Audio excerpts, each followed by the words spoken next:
guys, we're back after 2 days. Ooh, lots to get in, man. Lots to get in. We had literally, I must say, we had an awesome show, guys. I tell you, uh, having that show, the last show, episode 16, was literally even till today. It's sort of giving me goosebumps. Hey, I've even forgotten to say good morning to everyone. Say good morning and good evening and good night to everyone. Look at Alex. He's in nightshade. Look at that.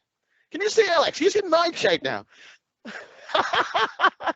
Anyway, good day, guys. It's so good to be back at the Red Devil Addicts studio. Darren seems to be having his I don't know what, is he having a dinner, or he's like, he's got lights behind him, it's like, it's like aliens. There's a light. I see a light at the end of the tunnel, that's why. That's it. Alex is still dark anyway. Alex, guys, you know what? We almost, we actually missed one of the best thing on the last show. Was fantastic. I tell you, everything was fit. But we missed one most important thing. Yeah? And you know what was that most important thing? Our very own singer, Mr. Alexandro Teles. I've just made your name even better now. Alex, we missed you, and we ended the show without you doing any of those chants. So now we're going to make you do 2 chants, because you didn't do that in the last show. So you're going to do the Man United one. And guys, yes, that's it. You know what's one of my favorite chants now? Is the Lisandro Martinez chant. And I tell you, Alex does it so well. He should be at Old Trafford singing that loud on the mic. I'll tell you, when we go to Old Trafford next year, that's what we'll be pushing for. Alex Telles, our Red Devils Addicts Alex Telles, is going to sing that on the mic. He's going to sing it. All right, Alex. Before we start the show, we want to get you to sing the United chant first. The city one? Yeah, the city one. That's it. Are you ready? You're ready. We're ready. What's this, Darren? What's this? U-N-I-T-E-D. United are the team for me, with a knick-knack, paddywhack, give it a go bye. One and City, fuck off home. Hey, that's it. Fantastic. Now, for the Lisandro Martinez one. That's the one, man. That's the one. You got to do that. I love it. Lino's fucking magic. He wears a magic hat.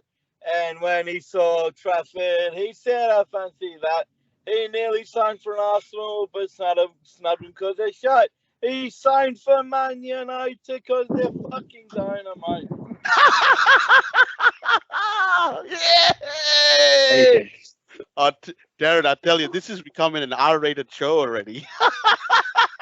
It's every show. At the start of every show. Yeah, that's what we're going to do. We're going to have that chant.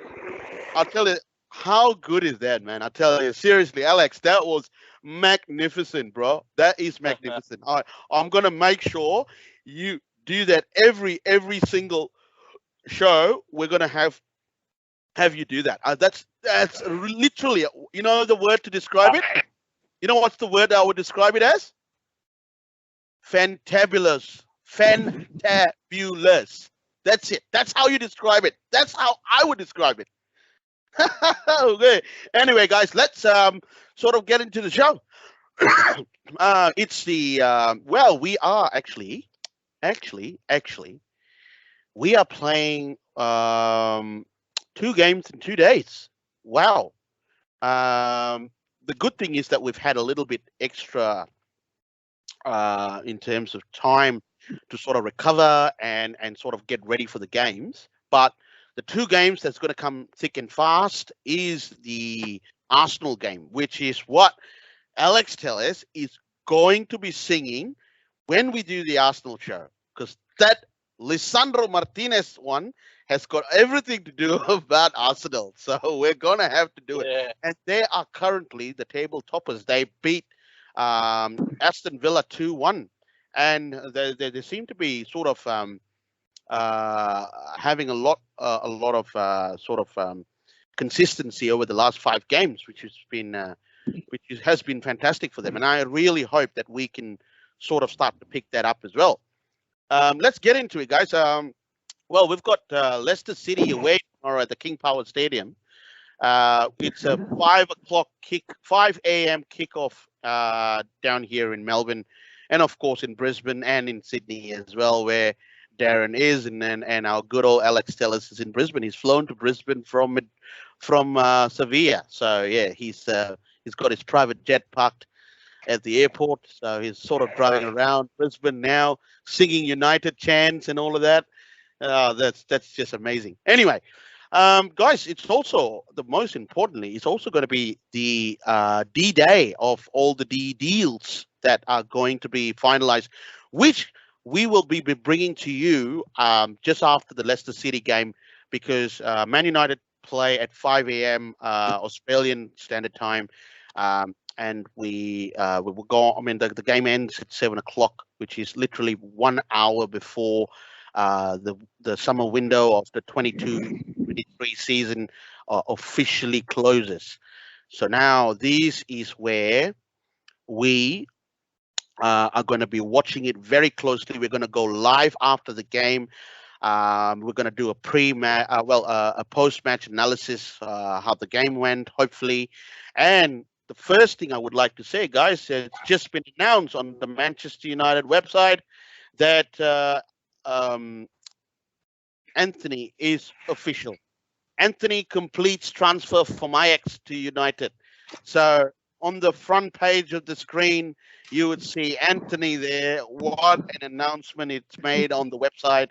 It's fantastic. I've been following Anthony's clips over the last couple of weeks. It's really been fantastic. It's been great. I've seen a lot of skill, a lot of he's a player that honestly, he's a player that I would really love to have in our team and not play against us. He reminds me so much of Luis Diaz for Liverpool. I did watch a little bit of the Liverpool game today against Newcastle. I was very disappointed at the end. They literally got a last-minute winner through Carvalho, and it was really poor from the Newcastle side because they allowed Liverpool to attack them. And this is the thing: if you get an attacking team that's going to constantly put the ball into the box and continuously start to dribble into the box with pace, you're going to get out of 20, 30, 40, 50 balls going into there, one of it is bound to go in. So I mean, that's why I've always been a fan of the crosser scene. But anyway, before we get into and excite ourselves even more about the Anthony signing, I think we just have to. So all of us have seen Ten Hag's press conference. We want to get some thoughts. Darren, why don't you give us some thoughts on after Ten Hag's press conference? He said a couple of things. We just want to get some thoughts from you for the Leicester City game. So he said one thing he did say about transfers. He said he doesn't expect anyone else to come before the window closes. But he did say afterwards, though, he did say that if the right player comes free, that we should be, we should be going for them. So he hasn't 100% ruled it out. So that's why I think we've definitely got to be on tomorrow to make sure, just in case something does happen in the last minute. We've done this before in the last day of the transfer window. I always remember the Berbatov one. I'm sure you do as well, Joel. That was a great deal. That was. So we'll stay tuned for tomorrow. He did say Wan-Bissaka as well. He said he's staying, so I think that means we're not going to get him right back. So I think if we're going to get anyone, it'll be a forward. Yep. And then again, that depends on Ronaldo. He said in his press conference today that Ronaldo is staying. He's part of the squad, and he's there for the season. So I think we'll know more on that when we see the team arrive at the stadium tomorrow. Ronaldo's there. Because if Ronaldo's there, then it means he's definitely staying. If not, then there's going to be a lot of questions asked. Where is he? He hasn't injured or anything. So that's going to be very interesting to see that. Yeah. On the Ronaldo one, Darren, if I'm not mistaken, I was reading something today that someone was saying that he wasn't seen with the team with the team. I don't know what that meant.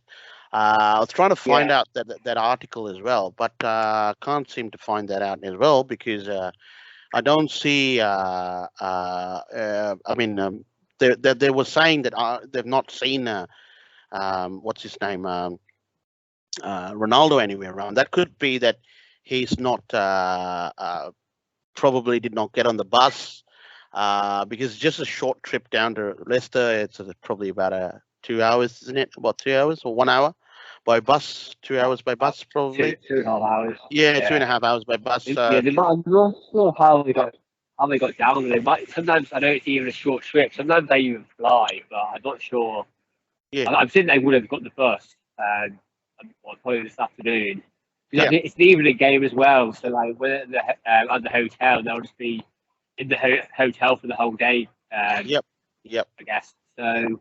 Yeah, I did hear that as well about Ronaldo. He's not in the squad, but I haven't got concrete. I'm not 100% sure on that. So at the moment, I guess we won't know until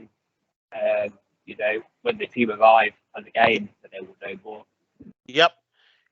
And I think that'll be quite key because he also did say, if I'm not mistaken, he did say that he would be hoping to have Ronaldo play against Leicester City.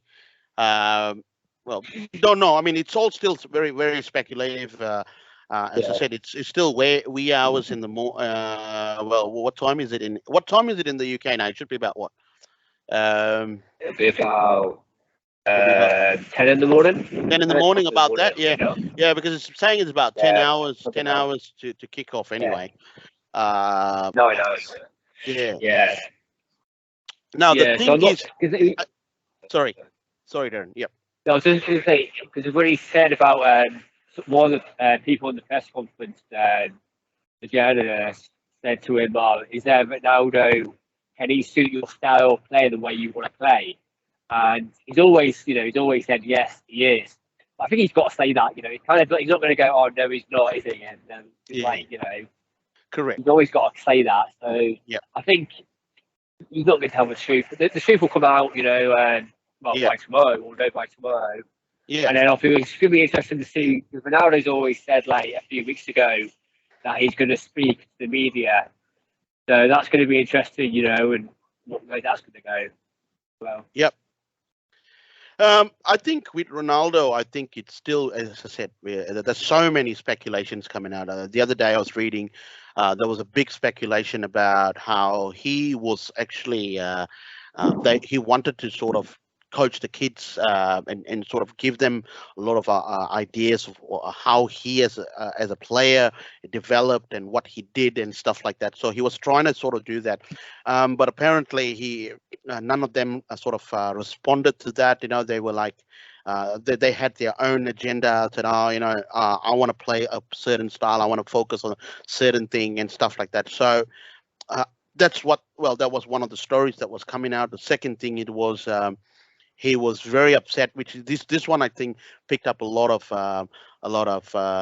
media outlets were reporting that Ronaldo did comment on the training facility, especially at Carrington, with the swimming pool. A lot of things that needed work to be done haven't been done. I think they did fix the swimming pool, as we all saw in the previous show. There were a lot of paper on the cracks. There were a lot of things that they just sort of painted over and sort of papered it up just to look pretty. But the real foundation of it, or the real repair work, hasn't really taken off. Well, that again, there's again, time and time we've been saying it. This is all down to the ownership, the leadership of the club. which they should have known into uh, where money should be poured into those sectors of the business. I mean, those sectors of what needs to be resolved and what needs to be sort of sorted. But unfortunately, that's another day's story. But I think I want to get into it. I don't think Martial is back. I think he's still carrying a niggling injury, isn't it, Darren? Yeah. Yeah, the manager says he's out for probably at least this week, but possibly, yeah. So I think it's going to be a few more weeks Before he till comes back. he's back. So Well, hopefully probably he's here even for after the Leeds game. yeah, yeah. I think we've got obviously this Arsenal, and then we've got Palace, and then we've got Leeds, and then we've got the international break. We Yep. might see him for the Leeds game, but possibly even after the international break. But we also have But, the yeah, hopefully Europa for the League, Leeds right? game. But, yeah, we have. Yeah, so we do have 2 Europa League. Yeah, I hope one next week actually. Yeah, first game is next week. Next week. And Yeah. so yeah, we'll see. And that's why I think it's important, obviously, Ronaldo, going back to Ronaldo again. It's important that, he actually does stay, unless we've got a replacement. But I think it's very late in the day now to get a replacement. So Yeah. that's why, for me, I think it's very important that, because Martial at the moment's got a bit of worries. He's been injured twice now already this Correct. season. Yeah. So yeah, that's you're why we haven't got no one else up there. So it's all the rest of the strikers. Anthony can play there, Rashford can play there, but Yep. as we said the other day, we need someone who's an out-and-out striker. Yep. Ronaldo is that. If Ronaldo plays, we will get goals. If we create chances, for him, he will score. Yeah, that's right. I think we can have, if we keep Ronaldo for one more season and then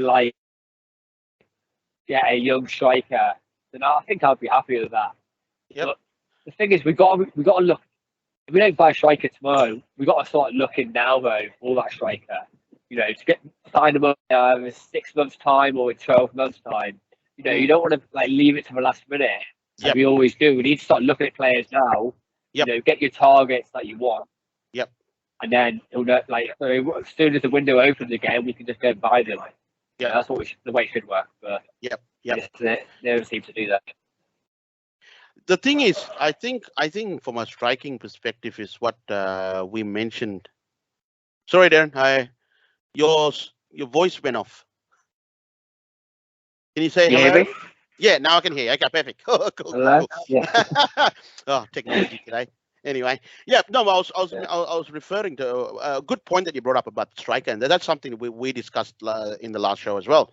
Now, I think it gives us a lot more breathing space with the signing of Anthony, because that sort of gives us another dimension of the way we want to play. As I mentioned in the last show as well, that Liverpool and Man City for the last couple of seasons, I mean, like for Liverpool, most of the time never had an out-and-out striker. They played with the front three that had interchanged, and they had a sort of an understanding, and that has got them a lot of goals. And of course, the goals were spread between midfield, within the wing backs as well. Now, so for me, I think with the signing of Anthony, it's going to give us that sort of dimension, because now you've got Anthony Martial, you've got Ronaldo, you've got Sancho, and you've got Rashford.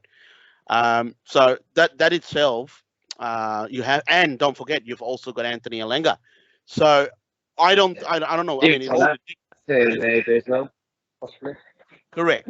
So the thing is, yeah, Garnacho. That's right. Yes, and but the thing is, we've got that department, so that there's a lot of players that can come in there. I think I'm pretty satisfied with the window that we've had, compared to a couple of weeks ago, where we've only made 3 signings: Malaysia, of course, Christian Eriksen, and then of course the defender that we all now, we all fall in love with him now, Lisandro Martinez, and what a fantastic chant. We've started singing it already in Old Trafford, so it was really good. And our good old Alex Telles has sort of learned the words by heart now. Yeah, so we did that signing, and then of course when we started the season with Brighton and Brentford, losing 2 of those games, especially the hefty game that we lost at Brummel Lane was with Brentford was the 4-0. But after that, I think it was getting heated. There were a lot of stories coming out about ownership and protests and all of those things. And then, of course, United went and dipped into the market and bought and signed Casemiro, which is what a signing it is, a world-class signing. Uh, um, I mean, whatever people can say about, and there was a lot of people talking about, when Liverpool paid X amount of money for Torres, or paid 80 million for Darwin Nunes, and then Man City for Haaland and all of those things. They didn't say anything. But when United paid 100 million, well, close to about 100 million for Anthony, it became such a big story about it. And of course, Casemiro as well at 70 million, saying, he's 30 years old, but he's still a world-class player. If you look at his injury statistics, it's very good. He has not had major injuries. He's managed to stay fit. It means his body's in the right shape. So if we can get at least 3, 4, 5 years out of him, 4 years, I would say a good 3.5, we can get out of him the pace of the Premier League, and he starts to get into it. I think that itself, I said, money that's been spent well, because if we get 2 or 3 trophies between now and then, and we qualify for the Champions League, hopefully we can win the Europa League this year, get back into the Champions League and win the Champions League next year. That's already money paid for a player of that stature. Now, we always needed someone to come in at CDM, which brings me to the point of what Darren, you've been saying all season long about James Gardner.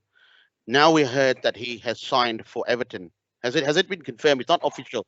It's not official yet. Not official yet, but I think it looks like it's going to happen before transfer deadline. Yeah. I think it's probably waiting on his medical and stuff like that. Yeah. Yeah. So I think like 50. I think it's going to be like 50. So I think I think it's not, isn't it? I think it's probably $15 million and £9 million rising up. Well, that's a cheap thing, but I don't know. Yeah. Now the most important. I think it's going to. Sorry. No, I was just going to say what you're going to probably say. Yeah, I think it's going to go up to 15. So, which is basically nothing, really. It's that's nothing nowadays. Yep. And no, but I think what I really am interested to see is the buyback clause. I think that's pretty critical. That's pretty critical. Hopefully, we've got one. As I said the other day, there's like a bit of a delay on that, I think. But I was just going to say it. We hope there is. It's going to be. He's probably, as I said the other day, he's probably going to turn out to be, a top player at wherever he goes, and that means we're going to end up 80 million. And it's just that business. We did it with Pogba. And we're going to probably exactly say with Ghana. It's just the business is just not run well. And as I said, who's making these calls? Is it the manager's decision, or is it someone? Maybe telling him, someone's got to leave. Because that's what I thought as well about Jimmy Garner. Was maybe they thought he was the only player they could actually get money for, because all the rest of them, as we talked before, either on big contracts or no one wants to buy them. Maguire, Luke Shaw, Wan-Bissaka. These are impossible to get rid of because James Garner is probably a bit easier because he's on a smaller wage. He's younger as well. So younger as well, yeah. They could have got rid of Phil Jones. I'm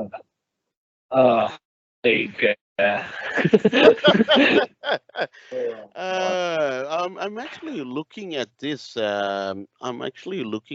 Chelsea. So Chelsea's made a big signing with Fofana. Finally, they've actually captured Fofana for 70 million. They had a bad day as well yesterday. Just go back to the press conference again. I don't know if you've seen it, but one of the journalists, the manager, after the 2 games, would you give him more money? So after the 2 defeats, would you give him more money because of that? And he kind of he found it hard to answer it, which he denied it, but it shows me that I think the way he tried to answer it was, it looks like he was given more money after those two defeats. Yep. And so it was obviously annoying that we lost. We didn't want to lose the games. Yeah. But it would be interesting if we had won those games, whether we would have got Anthony and Casemiro. Yeah. Yeah, Yeah. it's very interesting. Well, we've actually spent 225 million in it. I don't know. What's the numbers? 70 million for Casemiro, 60 million for Martinez, 100 million for Anthony. We didn't have to pay anything for what's his name? I think it was Malaysia, another 13. Yeah, about 120. Yeah, 100. About 220. Yeah, this is the most I've seen us spend like from one transfer window for a very long time. Well, Correct. Probably I can't remember the last time we spent that much, really. But I just think it's something to do with those two games. Yeah. Yeah, I mean that's Yeah. I think that's one point of it as well, Darren. But it's also because I think West Ham has also spent somewhere close to that level, and also some of the other clubs as well that has sort of upped their spending. Look at what Spurs is doing. Spurs is up there. Arsenal spent pretty big as well, and their position, the current position, speaks volume of it. And how good is Haaland? Eh? He's already bagged 2 hat-tricks in 4 days. Yeah, and the thing is, I think what we're going to do live on these transfers, he's actually got the players for what he wants. Yeah. Also, that suit his style, where he wants to play. Yeah. And in the past, we've just gone and got the big players and just just gone for anyone. But it looks bad with this manager, it might take like time, Anthony, time to adapt to the league. And because of all the signings, only really Ericsson's the only one that's played in the league before. Yep. So all of them, we see obviously Martinez and Marcelo who have started really well. Yep. So hopefully they can all adapt to the league straight away. Then that'll be like a bonus because that was my only worry about bringing people from the Dutch league. It might take them a while. But, we've seen with Martinez and Marcelo, they've done well. So hopefully the rest of them could do the same. Yep. No, anyway, that's it's going to be an interesting thing, But let's get some thoughts on who do you think will start? Do you think Casemiro will start up in place of McTominay today?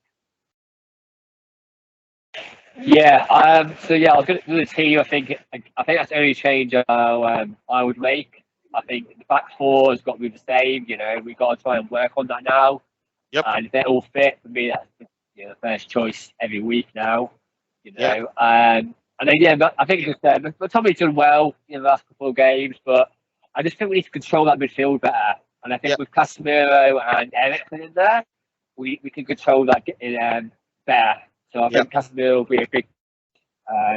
He's had a whole week, 1.5 weeks training now, so he'll be.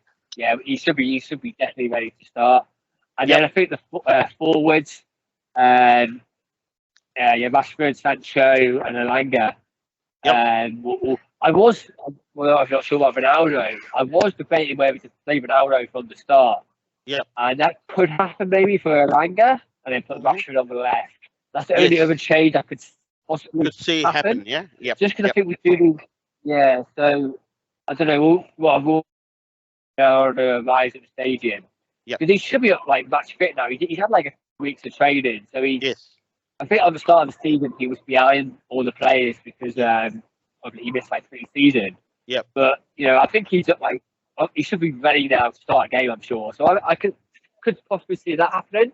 Yep. If not, Elanga's done well. So I would not be. I don't mind Elanga playing either. Yep. No. You're absolutely right. I think. Look, I think Casemiro will come in.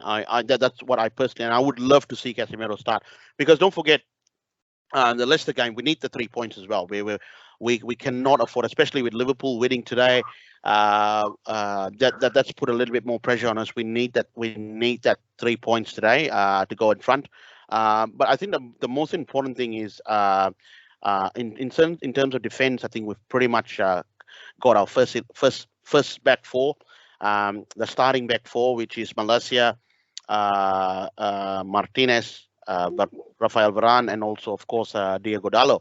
Now, my only thing is I would like to see a little bit more crosses into the box, and that's what I was actually telling a lot of um, friends that I was watching with the game the other day, and I was actually talking to them and telling them. I said, look, if only we start pumping the ball into the box, where we're going to be able to get a little bit more positionings, and we're going to get a lot more shots onto goal. I think that's got to start happening, and we got to start. We got to start to move the game a bit faster. We got to start moving the game faster. We got to start pushing as much as we can push up the field. Uh, as we know that we need to start playing a high line because we've got pacey defenders, but we still need to start pushing as much as we can. I mean, when I was watching this, I said I was watching the Liverpool game. Van Dijk was literally playing in the other in Newcastle's half. It was very rare that he was actually sitting back. Of course, when corners and all of those things, when they were pumping in, he had the height presence and stuff like that. But he played a very high line. But don't forget, Van Dijk is not a fast player. Yeah, he is not a fast player compared to Varane and also compared to Lisandro Martinez. But the thing is, all of them actually played a very high line, and I think that's what we need to do. If we can go and get a couple of goals, what we need to do, we've got to bring down the goal ratio. We need to start putting in more goals, bring down that goal ratio, shoring up the defense, because that's gonna at the end of the season is that could also come to a factor of an account that either we make Champions League or we don't, or we win the title or we don't. So that's a very important fundamental. And now that we've got our solid line of our back four that's pretty much nailed down, I think this is where we need to build from that momentum. And now with Casemiro sitting in to shore up the defense and also turn it into attack, we've pretty much got a very strong team from a balance perspective. What we don't probably have is a good enough replacement. Yeah, McTominay for Casemiro. Yeah, it's okay, it worked, but I would not. Because we didn't have a choice, we had to. Because you could see one of the things that I'm not a big fan of McTominay is, probably some of you guys are, is that he's pretty clumsy with the ball sometimes. And I think that's one of the thing. Hey, we've got Mervin here. Yeah.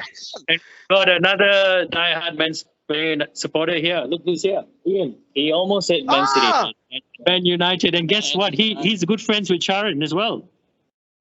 He knows Sharon. Wow, small world, man. He's a nice boy. He's a nice boy. Nice Manchester-born boy. Yeah. I know. It's Ramban boy, man. Hey. Ramban. How are you? I'm Ian. Yeah, good. Ian, please meet Darren. Darren, he's from the UK as well. Yo, Nice to meet you, Darren. nice to meet you too. Finally we've got some Manchester United fans here. Ordering some food. Some good old local food. You're going Malaysian food, or you're getting McDonald's to sponsor our show? No. Malaysia. Ampang Tofu is sponsoring. Hi, we're not giving them commercial value, okay?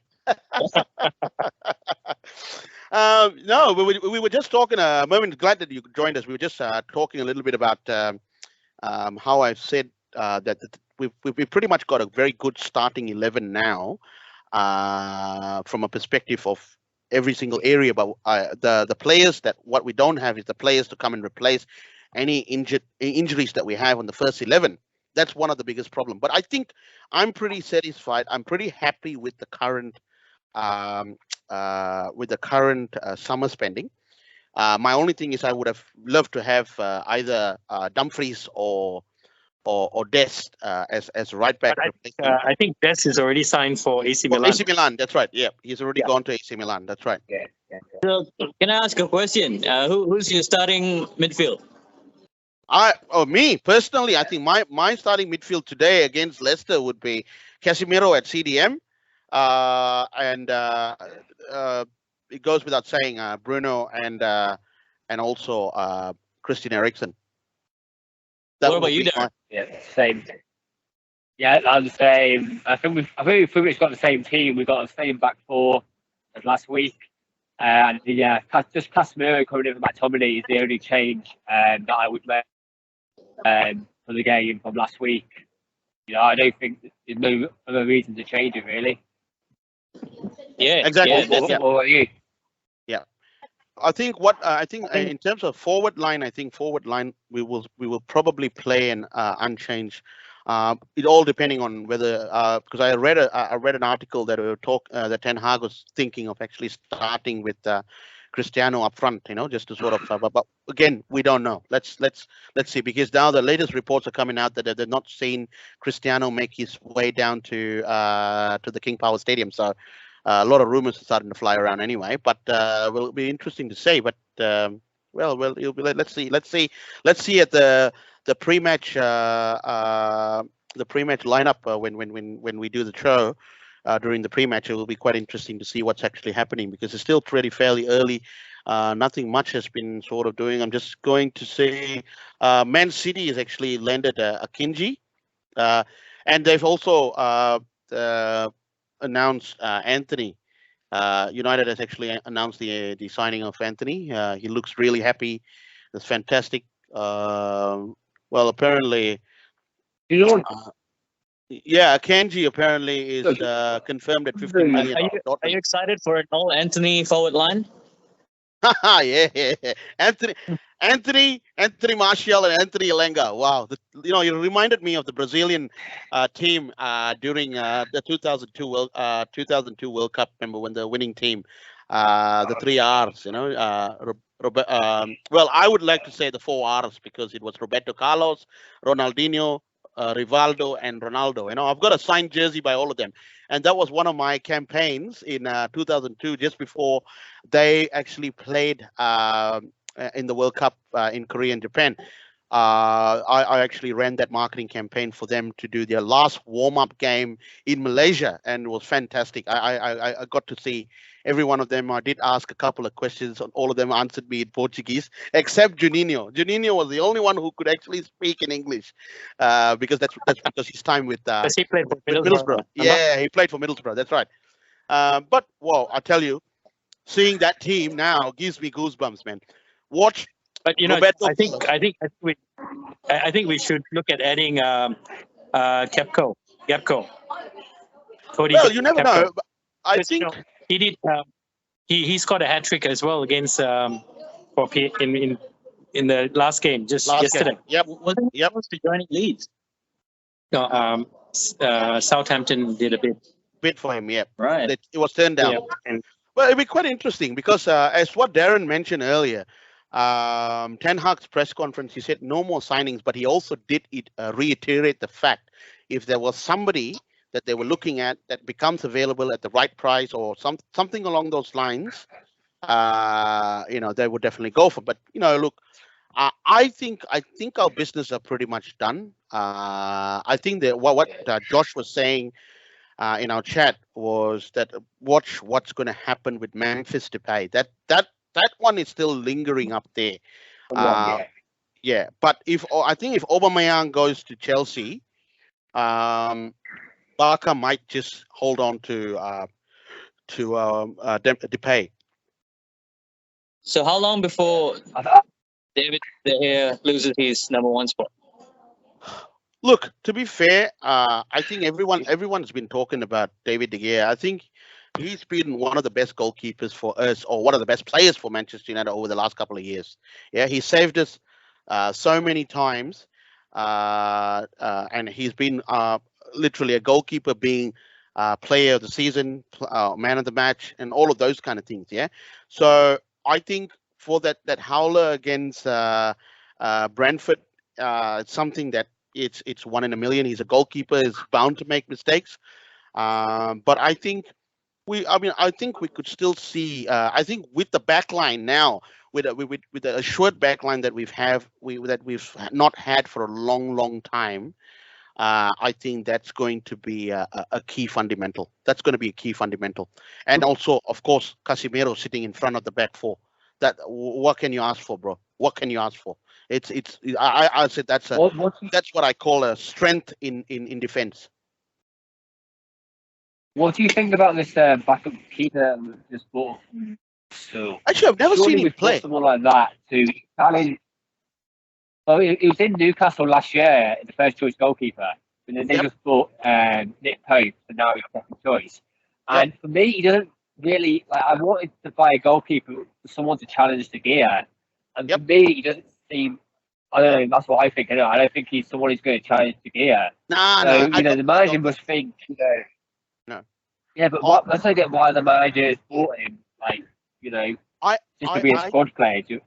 I think he bought him more for to be a squad player, because I think even though Tom Heaton came down for the Australia tour, I think Tom Heaton's still pretty raw in the sense of I think probably Ten Hag doesn't really put a lot of faith in him, so he wanted someone that has a little bit more I would say a little bit more into his game, a little bit more strength into his game. I think that's one of the reasons that he's gone and bought him. Well, I would love to have Dean Henderson as a good backup, but I don't think Dean Henderson's coming back after what he said. I think that's literally, even though he's on loan with Nottingham Forest, and he's not been having a good time as well. City smacked 6 goals past them this morning. He did penalty the other day. Sorry, go ahead, Darren. No, I was just going to say, he did save a penalty the other day. Dean Henderson. Yeah, well, that's my point. This goes back to what I'm going to tell you a little secret. This is what I was telling you guys in a couple of shows ago. We have to blame Mervyn for the Europa League final loss against Villarreal. When I told him not to go and see the moon, he went out and seen the moon. I told him. I told Mervyn not to see the moon, but he had to. He had no business. Let's put a context to this. It was I think it was eclipse, wasn't it? Yeah, correct. Yeah, and it looked good. It was red.